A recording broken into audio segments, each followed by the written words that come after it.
Gas पर रखा तावा गर्म होकर लाल होने को था, लेकिन उससे उड़ता धुआं वहाँ पर खड़ी सुजाता की आंखों को जैसे महसूस ही नहीं हो रहा था। बार बार उसकी नज़रें जेठानी की कमरे की तरफ जा रही थी, जहाँ से उसके ज़ोर ज़ोर की खिलखिलाने की आवाज़ आ रही थी। उसे सुबह की बात याद आ गई। सुजाता, मेरे सिर में बहुत दर्द हो रहा है, लगता है जैसे सिर दर्द से फट जाएगा। तुम मेरे लिए मसाला वाली चाय बना दो प्लीज़। भोली भाली सुजाता रसोई में जा चाय बनाने आ गई, लेकिन चाय देने के बाद उसकी जेठानी आंखें बंद करके सो गई। सासू माँ ने कहा, अरे छोटी बहू, बड़ी बहू की तो तबीयत ठीक नहीं है, तू अकेली नाश्ता बना लेगी या उसका इंतज़ार करेगी। सासू माँ ने थोड़ा सा सख्त आवाज़ में कहा तो सुजाता खुद ही पराठे बनाने आ गई, मगर यह खिलखिलाने की आवाज़ अब उसके दिल पर वार कर रही थी, क्योंकि यह आवाज़ अकेली जेठानी निशा की नहीं बल्कि उसके पति रोहित की भी थी। रसोई से धुआं बाहर जाते देखकर माता जी तेजी से रसोई में आईं। अरे बहू, दिखाई नहीं देता क्या कि तावे पे कितनी धुआं उड़ रहा है। सासू माँ की बात सुनकर सुजाता का ध्यान टूटा तो उसने जल्दी से गैस को बंद कर दिया और लाल पड़े तावे को देखने लगी। सासू माँ को कुछ शक हुआ तो वह बोली, ध्यान कहाँ था बहू तेरा? तेरा चेहरा सूज क्यों गया? फिर तो सुजाता के मुंह से निकल गया, मम्मी, सुबह तो दीदी बीमार थी, लेकिन अभी दीदी की ज़ोर ज़ोर से हंसने की आवाज़ आ रही है। फिर तो ममता जी थोड़ी कड़क आवाज़ में बोली, अरे क्या हुआ? तेवर भाभी में हंसी मजाक चलता नहीं है क्या? अरे तू तो अब आई है, बड़ी बहू को इस घर में आए 6 साल हो चुके। तब तब तो रोहित 12वीं क्लास में था। तेरा मन खट्टा हो रहा है क्या? यह सुनकर सुजाता हड़बड़ा गई और हकलाते हुए कहने लगी कि नहीं मम्मी जी, ऐसी कोई बात नहीं है। रसोई में ममता जी तो चली गई, मगर सुजाता का जी चाह रहा था कि अभी के अभी कमरे में जाकर देखे आखिर दोनों इतना हंस क्यों रहे हैं। लेकिन तभी ममता जी ने बाहर से कहा, अरे बहू, पराठा बन गया हो तो दे दे। तो सुजाता पराठा बनाकर बाहर ले आई, लेकिन उसकी नज़रें निशा के कमरे की तरफ थी और दोनों देवर भाभी की आवाज़ आ रही थी, अरे भाभी, फिर आपने मेरी गोटी काट दी। तो निशा की आवाज़ आई, अरे देवर जी, आप मुझसे लूडो में नहीं जीत सकते। फिर दोनों ज़ोर ज़ोर से हंसने लगे। ममता जी उसके हाथ से प्लेट लेकर कहा, बहू, नई नई शादी है इसलिए तुझे अजीब लग रहा है। अरे निशा के लिए तो रोहित बच्चे जैसा है, भाभी भाभी करते उसके पीछे पीछे घूमता रहता है और वही रोहित का ख्याल भी रखती थी। तो फिर इतना तो चलता है ना, दोनों में ज़्यादा बनती है। लेकिन सुजाता को कहाँ समझ आ रहा था। वह तो जब से आई थी यही देख रही थी कि कैसे निशा रोहित को उसके कमरे से खींचकर ले जाती थी और कहती थी, चलो भैया मूवी देखेंगे। रोहित रात 1 बजे तक डाइनिंग रूम में निशा के साथ बैठकर मूवी देखता रहता था और बेचारी सुजाता इंतज़ार करते करते सो जाती थी। सुजाता ने पलटकर धीरे से कहा, मम्मी जी, जब पत्नी आ जाती है तो फ़र्क पड़ता है, थोड़ा ख्याल तो रखना ही चाहिए दोनों को। फिर तो ममता जी को गुस्सा आ गया और उन्होंने थाली को टेबल पर पटक दिया। बहू, तेरा दिमाग खराब है क्या? तू मेरे बेटे को गलत कह रही है या मेरी बड़ी बहू को? सुजाता सासू माँ का यह गुस्सा देखकर काँप गई। उसने धीरे से कहा, मम्मी जी, मैं गलत नहीं कह रही, मैं तो बस। लेकिन ममता जी के हाथ दिखाते हुए कहा, बस बहू, मुझे सब पता है कि तू क्या कह रही थी। ममता जी के चिल्लाने की आवाज़ सुनकर तब तो निशा और रोहित भी आ गए। निशा ने आते ही कहा कि मम्मी जी, क्या हुआ? आपके चिल्लाने की आवाज़ आ रही थी। तो सुजाता ने निशा को गुस्से भरी तिरछी नज़रों से देखा। तभी रोहित ने भी पूछ लिया, क्या हुआ? नाश्ता ठीक नहीं बना क्या? फिर तो सुजाता को रोहित के ऊपर भी गुस्सा आने लगा। लेकिन इस वक्त ममता जी बोली, कुछ नहीं हुआ, बस छोटी बहू का बहका हुआ दिमाग ठिकाने लगा रही हूँ। जा बहू, अब रसोई में जाकर चाय बना और इन दोनों को भी नाश्ता दे दे। फिर तो सुजाता अंदर ही अंदर ज्वालामुखी की तरह उबलने लगी। अभी भी मुझे रसोई में भेज दिया। जब वह महारानी ठीक है तो फिर उसे कोई काम क्यों नहीं कहती? लूडो खेलने के लिए तो उसकी तबीयत ठीक है, लेकिन काम करने के नाम पर उसका सिर फटने लगता है। सच तो यही था कि पिछले 2 महीने से यही हो रहा था। जब से सुजाता इस घर में रोहित की पत्नी बनकर आई थी, तभी से निशा कोई ना कोई बहाना बनाकर काम से छूट जाती थी और ज़्यादातर तो बीमारी का बहाना बनाकर बिस्तर पर लेट जाती थी। लेकिन उससे भी ज़्यादा सुजाता को बुरा लग रहा था कि जिस वक्त सुजाता रसोई संभालती थी तो उसकी तबीयत ठीक हो जाती थी, तो रोहित के साथ कभी मूवी देखती थी, तो कभी लूडो खेलती थी, तो कभी कैरम बोर्ड। निशा को इस बात से फ़र्क नहीं पड़ता था कि सुजाता को कैसा लग रहा होगा, और ना ही रोहित को। उस दिन सुजाता ने शाम को मौका मिलने पर रोहित से कहा, रोहित, ज़रा ख्याल रखा करो, अब तुम कुंवारे नहीं हो, तुम्हारी बीवी भी है, भाभी के साथ खिलखिलाते रहते हो, ज़रा सोचो मुझ पर क्या गुजरती होगी। तो रोहित ने ज़ोर से हंसकर कहा, अरे सुजाता, तुम तो जल रही हो। अरे ऐसी कोई बात नहीं है भैया, 6 महीने के लिए बाहर है तो बस मुझसे बात करके भाभी को थोड़ा मन लग जाता है। रोहित ने बात को हल्के फुल्के तरीके से कहा तो सुजाता को बहुत गुस्सा आया। उसने मन में सोचा, रोहित को सीधा लग रहा है, लगता है भाभी के नज़र में ही खोट है। आज तो रविवार है, कल देखती हूँ जब रोहित ऑफिस चला जाएगा तो कैसे मन लगाती हैं निशा भाभी। सुजाता की नज़रों में निशा बुरी तरह खटक रही थी। रात को जैसे ही खाना खाने बैठे तो बिस्तर पर लेटी निशा तुरंत बाहर आ गई। रसोई से तुरंत अचार लाकर रोहित के प्लेट में रखते हुए बोली, अरे सुजाता, देवर जी को बिना अचार के खाना पसंद नहीं है। तो सुजाता ने मुंह तिरछा करके कहा कि भाभी, मुझे भी पता है, मैं बस रखना भूल गई थी, आपने तो केवल अचार दिया है, मेरे पास तो बहुत सारे काम थे। ममता जी उसका गुस्सा समझ गई, क्योंकि सुजाता शाम से ही अकेले काम कर रही थी। अरे छोटी बहू, तो क्या हुआ, पति का ख्याल रखना तो तुम्हारा ही फ़र्ज़ है ना। अब सुजाता को कुछ समझ में आ गया, वह निशा को अपने पति के पास भटकने का एक मौका नहीं देगी। अगले दिन भी यही हुआ। सुजाता ने सुबह का सारा नाश्ता बनाया तो निशा ने कहा कि सुजाता, दोपहर का खाना मैं बना दूंगी। मगर जब दोपहर के खाने की बारी आई तो निशा फ़ोन पर अपनी माँ के साथ बातें करने लगी और ममता जी कहने लगी, बहू, कब खाना मिलेगा, दोपहर के 2 बज रहे हैं। बेचारी सुजाता बार बार निशा के कमरे में जाकर देख रही थी, मगर निशा तो फ़ोन काटने का नाम ही नहीं ले रही थी। झल्लाते हुए सुजाता ने ही जाकर जल्दी से पनीर की सब्ज़ी और पराठे बना दिए। लेकिन जैसे ही सासू माँ की प्लेट लगी तो निशा आकर बोली, सुजाता, मुझे भी दे दो, बहुत भूख लग रही है। क्या है ना मम्मी जी, मेरी मौसी की तबीयत ख़राब हो गई है, मेरी मम्मी बहुत परेशान थी, बस उनको ही समझा रही थी। तो ममता जी ने कहा, कोई बात नहीं बड़ी बहू, चल तू भी खाना खा ले, गरम गरम पराठे बन रहे हैं। सुजाता को ममता जी का यह भेदभाव करना बुरा लगा। वह मन ही मन सोचकर तिलमिला रही थी कि क्या गरम गरम पराठे मुझे नहीं चाहिए। खाना खाने के बाद निशा ने रसोई में आकर कहा, निशा, आज मेरे सिर में फिर से माइग्रेन का दर्द उठ रहा है, मैं जाकर दवाई खाकर सो जाती हूँ। निशा ने बड़ी ही बेशर्मी से सिंक में प्लेट रखकर कमरे में चली गई और सुजाता को यह देखकर एक ही ख्याल आया, झूठी प्लेट को ऐसे रखकर चली गई जैसे यहाँ धोने को नौकर लगे हुए हैं।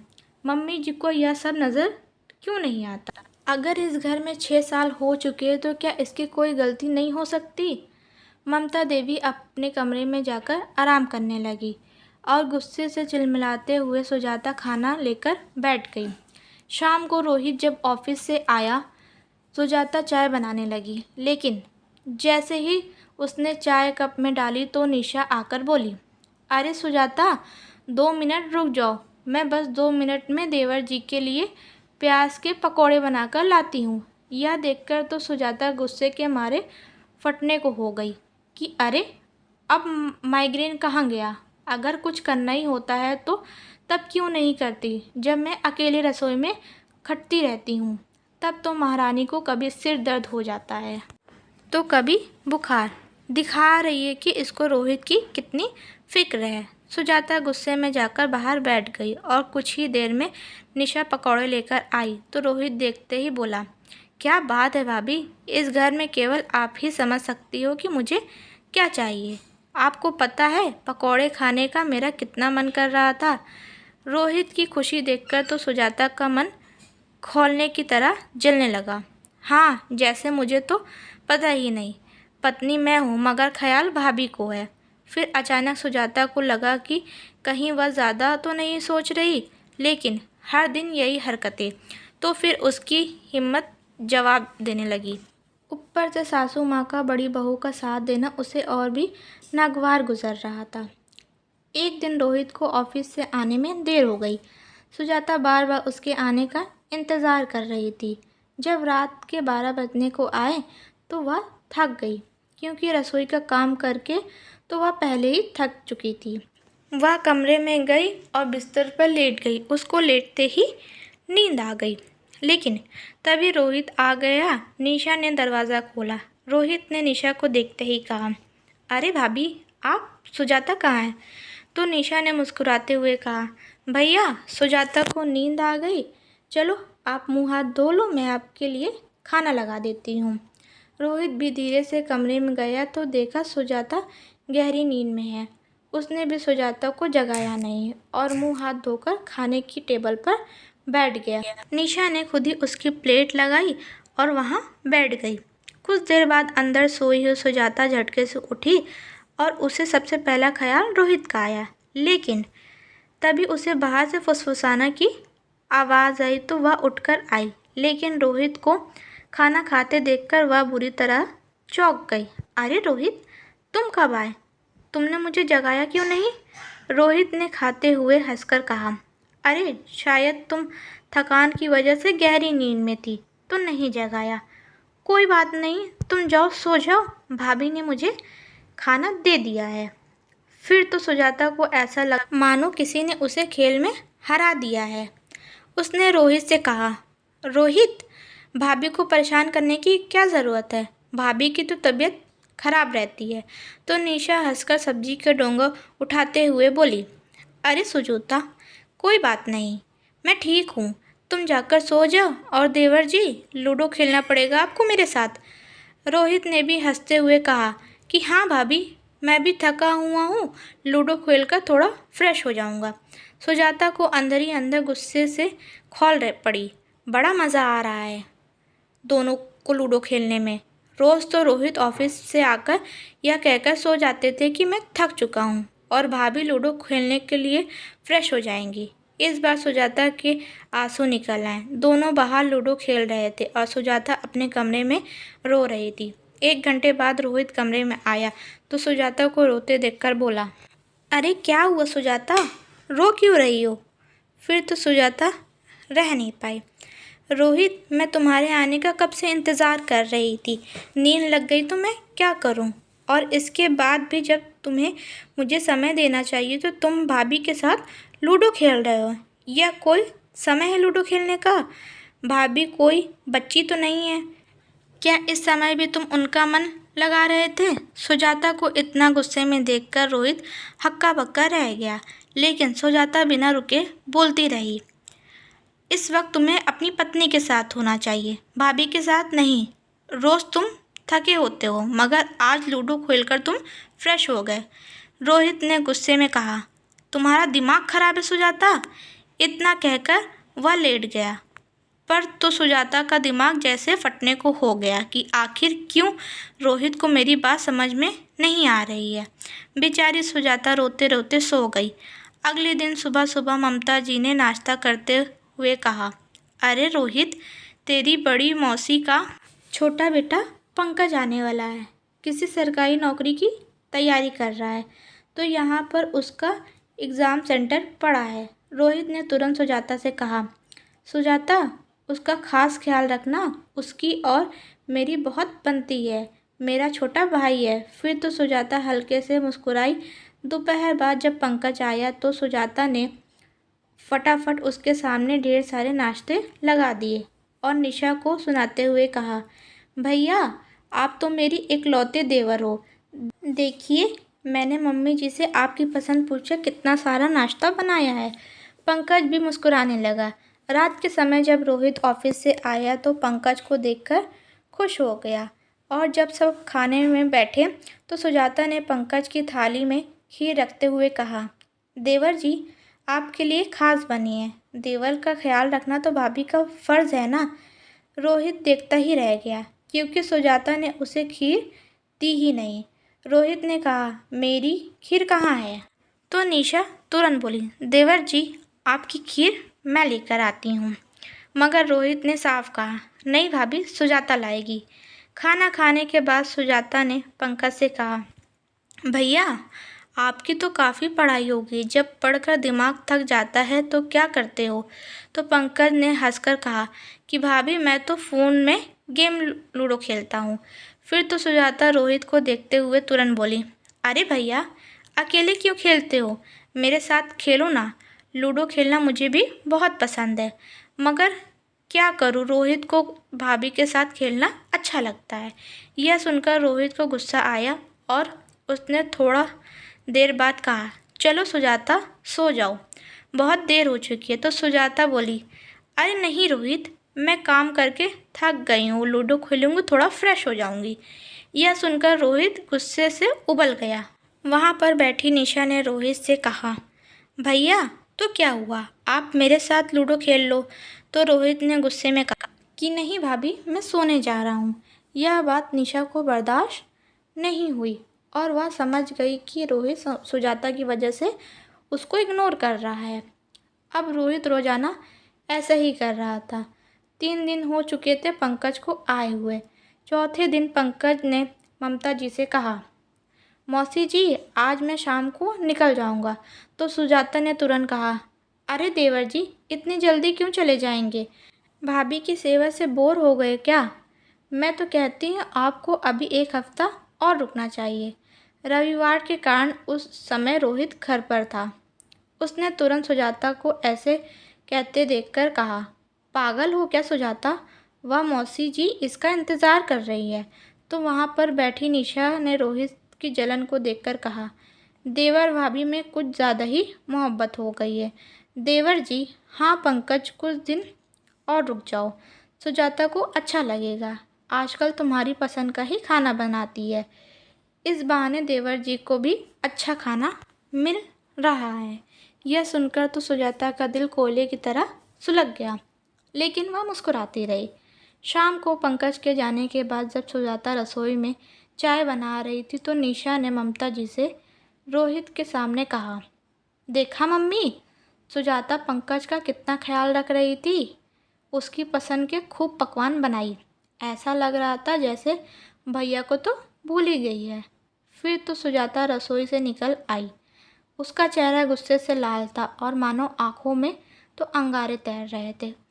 उसने तीनों के सामने आकर खड़े होकर कहा, हाँ बिल्कुल वैसे ही भूल गई थी जैसे आप भूल गई हो कि आपका भी कोई पति है। सुजाता को इतने गुस्से में देखकर निशा उसकी आंखें फाड़कर देखने लगी।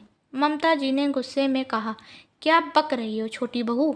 मैं भी देख रही हूँ कि तू उसके आगे पीछे घूम रही थी। सुजाता गुस्से से ऐसे दहाड़ी कि पूरा घर काँप गया।